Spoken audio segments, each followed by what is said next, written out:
Yo, what's up, guys? Quick live stream. Let's hit some bets. So go ahead, share my screen. And what we can do is we can look for some plays on Underdog, on PrizePicks, on kind of all these different platforms. In these live streams, I try to focus on, the main books everyone has access to. So I'll keep this live stream pretty quick, but why don't we look for some plays? So this first play is kind of interesting. If we go here, right, it's like, what is going on in Tavon Robinson receiving yards? So this is from the arbitrage tool. And essentially, when these sports books get super, super out of sync with each other, you can bet equal and opposite outcomes to make a profit. So if you look here, you can see Robinson's line is 49.5 on PrizePicks.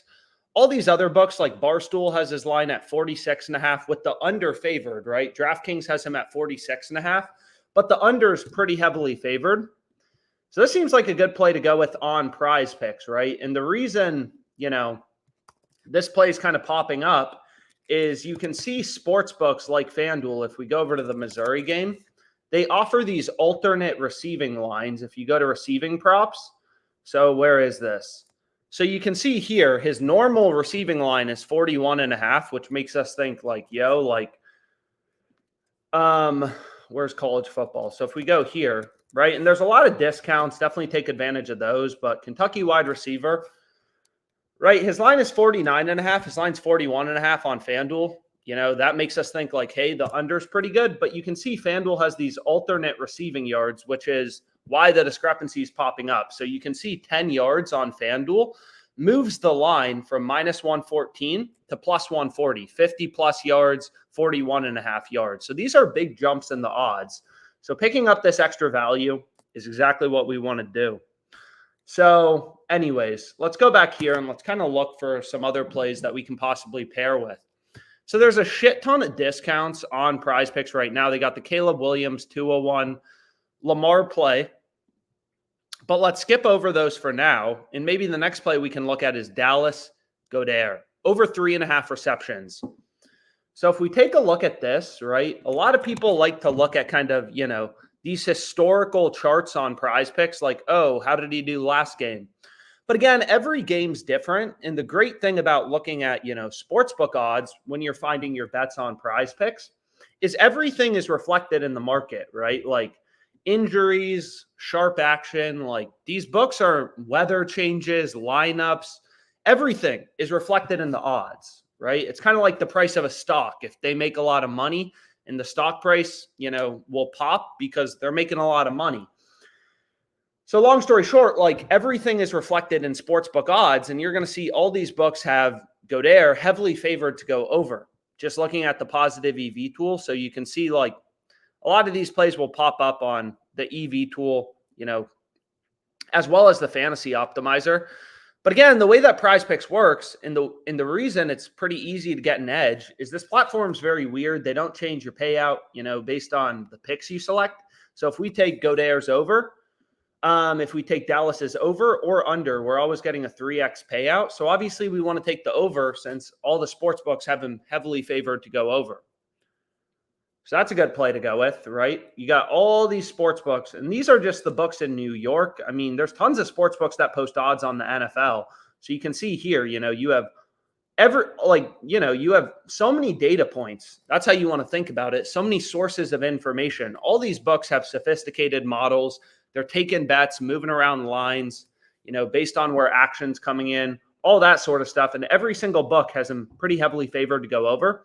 So that's a good play to go with. And it's starting to look like, such a random slip, the most random slip of all time.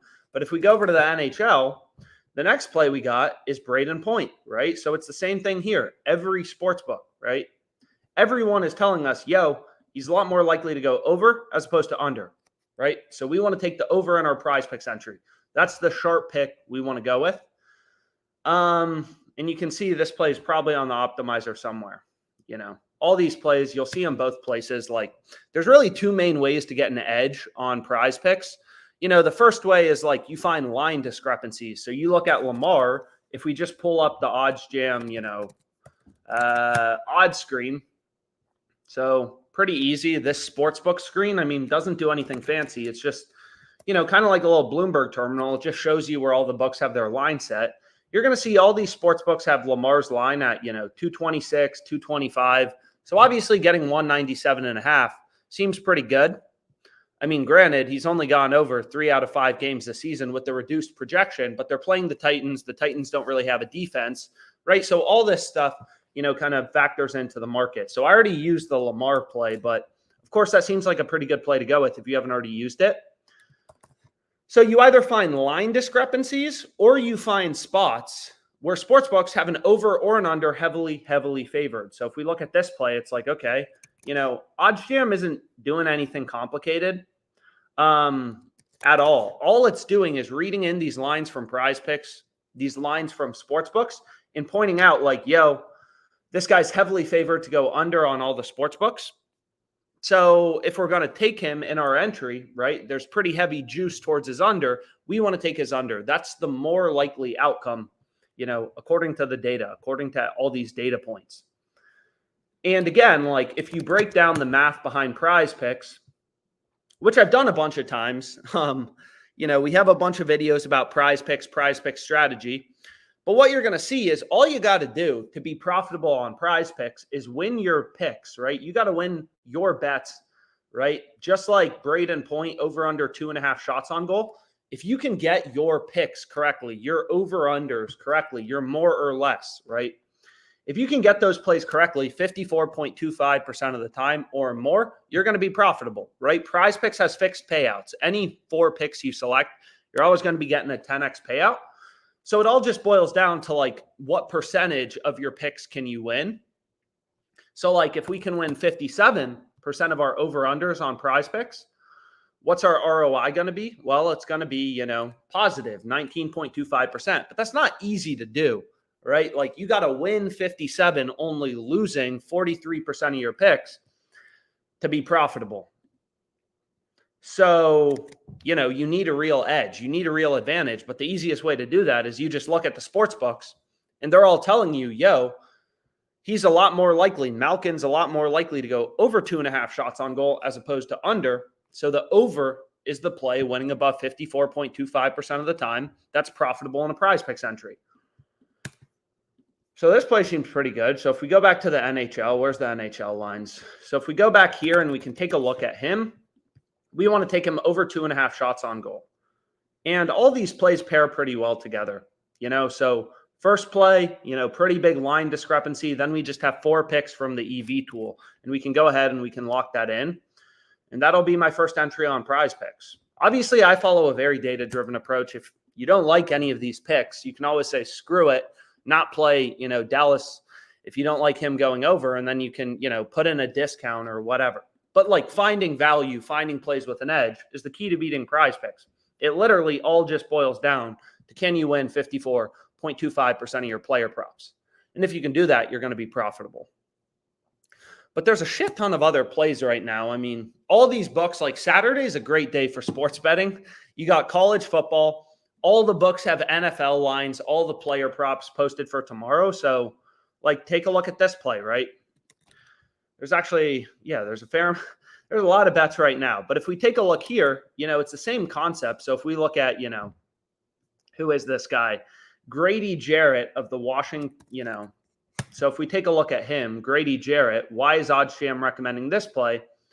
Why is this play? It all boils down to why is this play winning above 54.25% of the time? Because if it's winning above 54.25% of the time, it's profitable in a PrizePicks entry.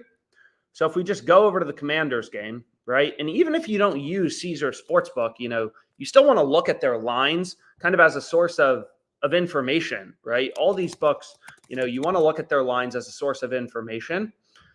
That's how you want to think as a sharp bettor. So if we go here and we take a look at, tackles plus assists, you're going to see, okay, he's super heavily favored to go under. Caesars has him as a minus 163 favorite. So you got to remember, like, how do sports books work? Minus 200 favorite means, if a team is minus 200, that just means they're a 2-to-1 favorite, 66% to win. The market is implying they're 66% to win. So if we look at NFL money line odds, the Ravens are like minus 200, let's say. So the market is implying they're like 2/3 to win this game. The Atlanta Falcons are much smaller favorites, right? They're only minus 120 favorites. So the market is saying, hey, they're 54.5% to win this game. So if you like the Falcons and you think they're, 70% to win this game, then you'd want to bet them at minus 120. But anyways, we can start building another slip on PrizePicks. Why not? So if we go back to the NFL, we can take a look at Grady Jarrett. Super heavily favored to go under. I mean, one thing I try to do is when I'm placing bets on PrizePicks, try to find some plays not only with value, but that pair well together. So it's the same thing for Jordan Hicks. You can see all the sports books have him super heavily favored to go over 8.5 tackles plus assists. So we're kind of building a defensive slip. But sometimes you can find plays on PrizePicks that pair, pretty well together. Man, a lot of tackles plus assist plays that maybe we might as well get in on. We can make a little tackles plus assist slip. And pretty simple. So if we go here, Marcus Peters, right, versus New England. We want to take him Las Vegas corner over 3.5. And then we want to take Jalen under 7.5. And again, like any of these picks you don't like, obviously feel free to switch. But all of these plays seem quite good. Right, you take a look at Tavon Robinson. OddsJam has this play up. All the other books have his line lower. So that seems like a good play to go with on PrizePicks. Really, the hard part, all these books set lines independently, so they'll all screw up, right? And we'll have spots, that we can take advantage of. Is all these books have tens and tens of thousands of lines up. So we're just kind of trying to find on all these platforms like PrizePicks, Underdog, where are the few spots where they're screwing up a line and we can actually, have an edge, because most of the time there's no discrepancy, right? Or at least not a big discrepancy. Like if we look at Christian McCaffrey, let's just take a look at Christian McCaffrey. His rushing attempts line, receptions line, right? His line is 18.5 on PrizePicks. It's 18.5 on Underdog. My assumption is all the sports books have his line at 18.5 rushing attempts. There's no value in the market, right? Every book has his line at 18.5. All these books are telling you roughly the same thing. There's no discrepancy. There's no value. It's not an interesting, play to look at for us. So we want to go back here. And what we can do is, we can kind of refresh this. So this betting tool is called the arbitrage tool. So arbitrage is when these books get so out of sync that you can bet the over on one book, the under on another book, and, make a risk-free profit. So you can see here, if we wanted to, on Fliff, you can bet Ryan Neal over 6.5 tackles plus assists. You can bet him under on Caesars, and you'll make a risk-free profit of 1.06%. Fliff has a max bet size of 250, so usually I just throw 250 into this calculator. We can bet 212 on Caesars, 212.50. Usually I like to round my numbers, 210, 215, whatever, 212.50, something a little more normal than 212.45. And we'll make a risk-free profit of $5. So we could do that. But also just looking at all these sports books, whenever arbitrage exists, one of these bets has to be profitable, right? If we can bet the over on Fliff and the under on Caesars and make a risk-free profit, we know one of these bets has to be good. So if we just kind of pull up the player prop lines and go here to tackles plus assists, let's take a look at the Lions game. We have Ryan Neal over 6.5, right? So either Fliff is screwing up or Caesars is screwing up. We could bet the over on Fliff, the under on Caesars, because these sports books are so out of sync. You're kind of hedging for a profit. You bet the over on one book, the under on another book. You make a risk-free profit. This is how I started sports betting, made my first $40 grand. And it's not glamorous. You're grinding out, $5, $10 profits. But I do it, all the time when I'm in a state that has these legal sports books. And you can see I posted a bunch on Twitter as well. I mean, there were a lot of opportunities to make risk-free money. Made a risk-free $7 here, $5 here. Arbitrage can occur between any sports books. $5 here, risk-free $35 here between Caesars and Fliff. You just kind of it's just you got to put in the time, you got to put in the work to grind out these profits. But anyways, what we can do is we can refresh this. And what was I going to say? But anyways, what I was going to say is like, one of these bets has to be profitable. If you look at all the other sports books, they have this line like minus 160-ish. So it's pretty clear, like, Fliff is the side screwing up here. So we can also just lock in this bet on Fliff as a straight bet. You could arbit if you want to. You could hedge for a risk-free profit. But if you look at the other, sports books, the other data points, it's pretty clear. And, you can see the line movements, all sorts of crap like that on OddsJam. It looks like lines are moving towards his over. So who knows why lines are moving? Like I've explained that before, but, depending on the sport you're betting on, like stuff that moves lines, a lot of times it's lineup changes. Maybe he's expected to play more because, some other player isn't going to, is questionable. I don't know. These lines can move for any reason. Sharp action, lineup changes, all sorts of stuff. Weather, right? Like the market is very dynamic. Like you think about it, a quarterback gets injured, doesn't only affect the quarterback's player props. It affects the money line, the spread, the total, wide receiver player props. It affects defensive player props, right? They're probably going to be running the ball more if they have a bad quarterback in. So like when Aaron Rodgers gets injured, Zach Wilson comes in, probably, rushing attempts for the Jets has to move up. So the whole market's pretty connected. But anyways, we can go back here and we can see like, okay, we got some good plays on PrizePicks. Let's go back here. So we have some good plays on PrizePicks. We have 4 good picks, but again, we really want to find these 5-pick entries. So what we can do is just be like, okay, oh shoot, here's a beauty. Gardner over 32.5 passing attempts. So let's take a look at this passing attempts line. And let's take a look, right? So you can see in general, all these books have his line at 33.5, 33, right? PrizePicks sitting at 32.5. So it's like, okay, probably want to take his over on PrizePicks. And again, sometimes we can find plays that pair well together. So sometimes, like if we're taking him to go over in, if we're taking, him to go over in passing attempts, maybe we can find a receiver to go over in reception, something like that. Like sometimes you can, like a Colts receiver, sometimes you can find plays that like pair pretty well together. But anyways, let's go back here. And we can see, like, is there anything else we want to go with, right? We could include this play on Dallas again, depending on which picks you like. And we could play a little 6-pick entry.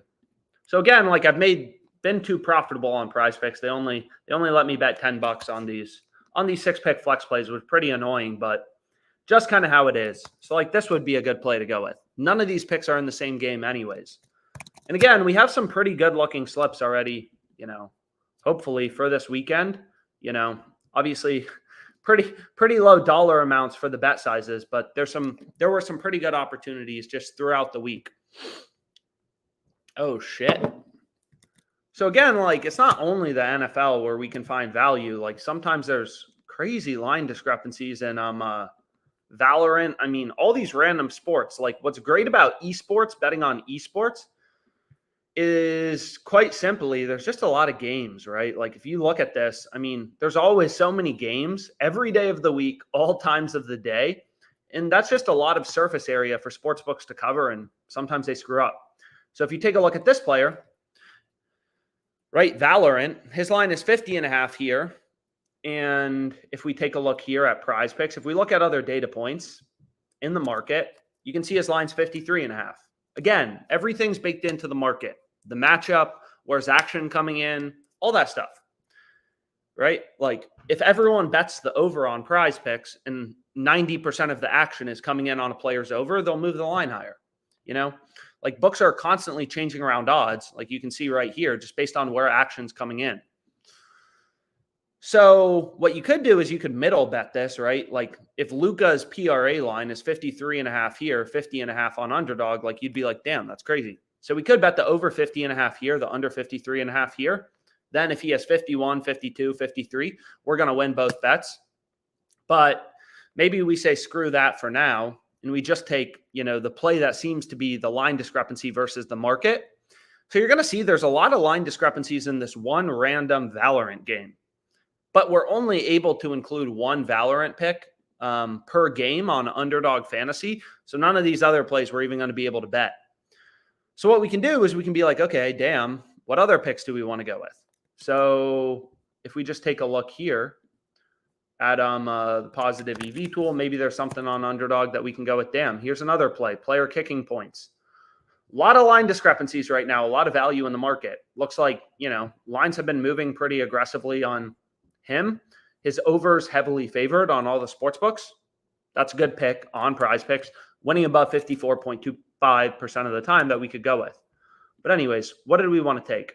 So we want to take Walker over in receiving yards. So if you take a look here, nope. So all the sports books, it looks like, if you just check out OddsJam, again, it's just pointing out discrepancies. It's all data. There's no BS. You can skip over certain plays if you don't fucking like them. So you're going to see for Walker, all the books have his line at, 60.5 receiving yards. Caesars has his line at, you want to consider the juice too. PrizePicks and Underdog, they work in basically the same ways.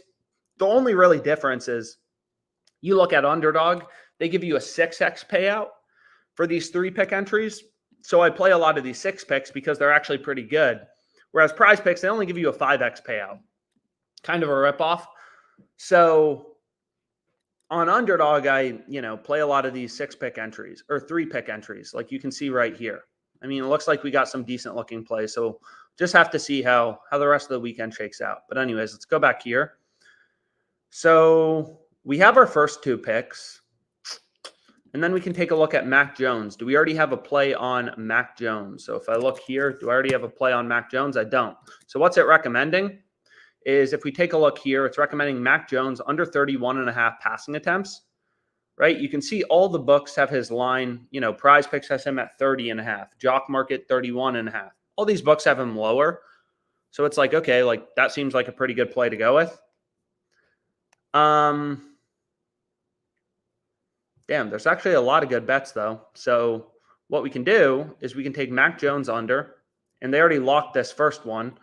So it's annoying, but, like, when you're sports betting, you got to move quickly. Like, I used to be a trader, and, like, the great trades, they're not going to last forever. So we want to try to move quickly on some of these big line discrepancies, some of these best plays. So, like, this play already moved on us. It kind of sucks, but it's like, okay, there's another Valorant discrepancy right here. It's like, what are they doing? 36, 38.5.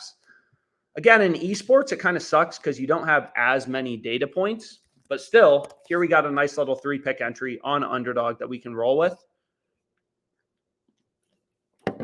And again, I'm not going to be able to include the same pick or a play from the same game. So what I can do is, like, it looks like they're screwing up a lot of these lines. You look at Kobe. This line's 53, 55.5, right? And again, like, so many people will be like, oh, like, I want to make money by creating a better model than the sports books. It's like, that's not really the way, you probably want to think about sports betting. Like, all these books, Underdog, this is $1 billion company. Do you really think you can outmodel them? $1 billion company with more data feeds, more resources, everything than you? Not really how it's going to work. The way you're going to beat them is you find these inefficiencies in the market between sports books. I mean, Underdog has tens and tens and tens and tens and tens of thousands of lines up at any given time. So we just want to, like, hunt for, like, yo, where are they screwing up? So if we take a look at Stevenson, this play looks fantastic as well, right? So over 13 rushing attempts. So if you go over to rushing attempts, I kind of like to explain, like, why I'm going with what I'm going with. But if we take a look at Stevenson, right, all the books have him at 13.5. Caesars has him at 13.5 with the over heavily favored, right? You want to consider the juice too. JockMKT has him at 14. DraftKings has the over favored. So Underdog has his line at 13. The sports book, Caesars, has him at 13.5 with the over favored. So it's like, damn, like, that seems like a pretty good play to go with. And then we can take a look. What's the last play we want to go with? Is Brock Purdy under 27.5 passing attempts. So maybe we don't want to play this college football play, whatever. You can, like, I know not every state can also bet on college football. So we can go here and we can lock this in as a 3-pick entry, no insurance. And there we go. We got a nice little 3-pick entry.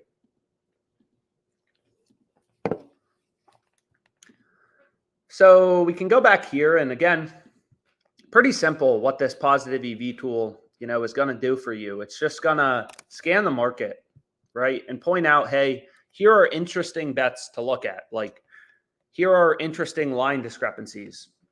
Elliott, over 7.5 rushing attempts. So I think that's a play I locked in. I think I gave it out on a previous live stream. It's still available. Again, some of these lines are going to move pretty damn quick. But if you look at Fliff, I just have I got a ton of bets. But where is it? Here we go. We got Elliott over 7.5. So they haven't moved the line. All these other sports books have his line around -150, a lot more heavily favored. So that's a good play to go with as a straight bet, in a parlay, whatever. And the more books you have access to, kind of the better. More books, more profitable bets. You never know like which book is, going to be screwing up on a given day and have pretty good value. So this is in the Colts game, right? So if we go back here, like when I talk about correlation, if we go back to the NFL, we had a pick in the Colts game, right? We took Gardner over 32.5 passing attempts. So if we go back here, is this play still available?